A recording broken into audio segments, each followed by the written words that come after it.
All right, well, good morning, everyone. And I appreciate y'all coming out this morning to talk about the incident that happened last night. So what we know right now is about 10:30 p.m. last night, our deputies were in the area of the 8600 block of Southeast Highway 42. That is down near the villages in the south end of our county. Two deputies had stopped to fuel up their vehicles, and they finished fueling their vehicles and were standing there talking to each other. And suddenly, another vehicle pulled up, and a man jumped out of the vehicle, an adult male, wielding a large knife. He attacked the deputies. They attempted to retreat, and during that attack, they were forced to use deadly force against him to stop them. The adult male has been pronounced deceased. Our deputies were uninjured during the incident. We were very fortunate. There were no other citizens around that were involved or injured in any way.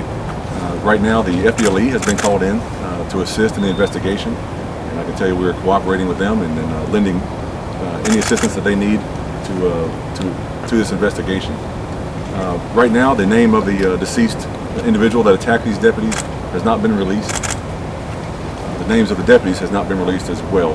I can tell you that from an internal side, we are offering the support and any assistance that these deputies need right now as they are dealing with this situation, and it's very unfortunate.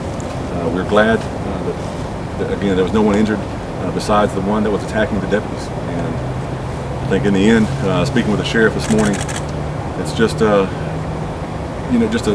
just reiterates the danger that is just inherent in this job. From what we can tell now, and obviously it's early in the investigation, the preliminary stages, they were attacked simply because there were two deputies in marked patrol cars at a location, and this man chose to attack them for unknown reasons. We don't know yet. We want to know why. We're going to search for that answer, but I can tell you right now, we don't know why, other than the fact that they were there and he saw them and decided to make that attack against them. The investigation is going forward, and again, this is the first day of it, so the first thing we're trying to do is find answers to why, and just kind of piece this all together, time frame wise, and again, there's going to be very limited information coming out initially, but as we're able to get more and the FDLE's investigation goes forward, more information will be able to come out. Right now, the description we have is just an adult male. Don't have an age or anything like that right now. I can tell you that we did go to his home and just to check, make sure there were no other family members or anybody there at the home. From what we can tell, and again, it's just early in the investigation, is that he lives by himself there. There was no one else at his home, and no indicators there at the home to tell us why, or give us a reason that he did this. Sergeant Bloom, how many shots were used during this, during the deputy-involved shooting? How many? Because we saw a lot of shell casings out there. How many would you guys So say? the exact number of shots fired was enough for the deputies to feel that the danger was over for them.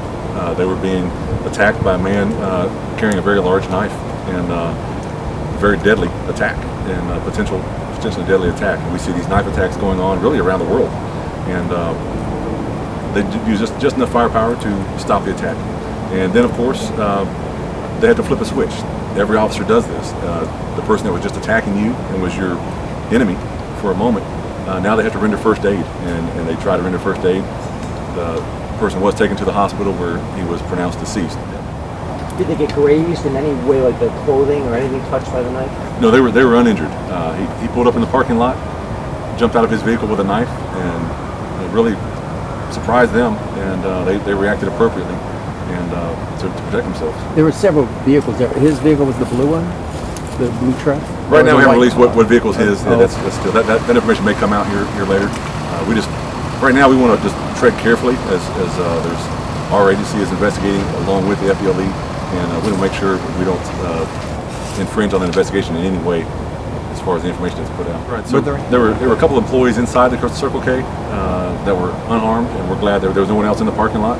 Just two deputies, and again, unexpected. It's a quiet Tuesday night, and evil raised its head at a time when you least expected. They were just chit-chatting in the parking lot after fueling their cars, just some friendly conversation, and an evil man pulled up with every intention to kill them with a large knife.